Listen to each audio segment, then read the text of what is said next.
Dubai വരെ പോയിട്ട് അബുദാബിയിൽ പോകാതെ എങ്ങനെ തിരിച്ചു വരുന്നത്? അതുകൊണ്ട് ഞങ്ങൾ അബുദാബിക്ക് വെച്ച് പിടിച്ചു കേട്ടോ. ഒരു വൺ ഡേ ട്രിപ്പ് ആയിരുന്നു. നമ്മുടെ ലിസ്റ്റിൽ ആദ്യത്തേത് ഗ്രാൻഡ് മോസ്ക് ആയിരുന്നു കേട്ടോ. 10:30 ആയപ്പോഴത്തേനും നമ്മൾ അവിടെ ചെന്നു. ഗ്രാൻഡ് മോസ്കിൽ കയറണമെങ്കിൽ ഗേൾസ് കൈയും മുടിയൊക്കെ മറിക്കണല്ലോ. അപ്പൊ അതിന് താഴെ ഒരു ഷോപ്പിംഗ് മാളിൽ നിന്ന് ഞങ്ങള് എനിക്ക് വേണ്ടിയിട്ട് ഒരു വലിയ പർദ്ദ പോലത്തെ ഒരു ഉടുപ്പ് മേടിച്ചു.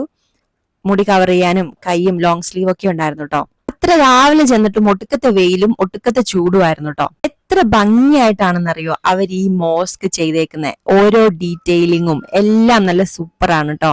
ഈ ഗ്രാൻഡ് മോസ്കിന് ഏറ്റവും അട്രാക്ഷൻ നൽകുന്നത് ഈ ഗ്രാൻഡ് മോസ്കിന്റെ കളറാണ് കേട്ടോ, white and gold. Visiting time ആയപ്പോഴത്തേനും നമ്മൾ അവിടെ ചെന്നതുകൊണ്ട് ഒരുപാട് ക്യൂ ഒന്നും നിൽക്കാതെ നമുക്ക് പെട്ടെന്ന് കണ്ട് ഇറങ്ങാൻ പറ്റി കേട്ടോ.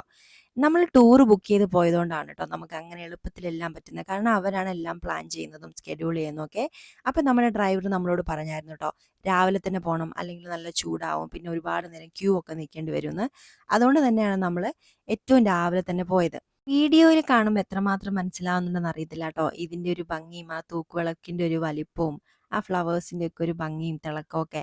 പക്ഷേ ശരിക്കും നമ്മുടെ കണ്ണുകൊണ്ട് കാണുമ്പം സൂപ്പറാണ് കേട്ടോ. മോസ്കിന്റെ എല്ലാ സൈഡിലൊന്നും വിസിറ്റേഴ്സിനെ അവർ അനുവദിക്കുന്നില്ല കേട്ടോ. അതിന്റെ ഒരു സെക്ഷനിൽ മാത്രമാണ് വിസിറ്റേഴ്സിനുള്ള അനുവാദമുള്ളൂ. അപ്പൊ ദുബായിലേക്കും അബുദാബിയിലേക്കും ട്രാവൽ ചെയ്യുന്നവർ മിസ് ചെയ്യാതെ പോയി കണ്ടോളൂ കേട്ടോ ഈ ഗ്രാൻഡ് മോസ്ക്. എന്റെ ചാനൽ ആദ്യമായിട്ട് കാണുന്നവരാണെങ്കിൽ വീഡിയോസ് ലൈക്ക് ചെയ്യാനും ചാനൽ സബ്സ്ക്രൈബ് ചെയ്യാനൊന്നും മറന്നുപോലെ കേട്ടോ.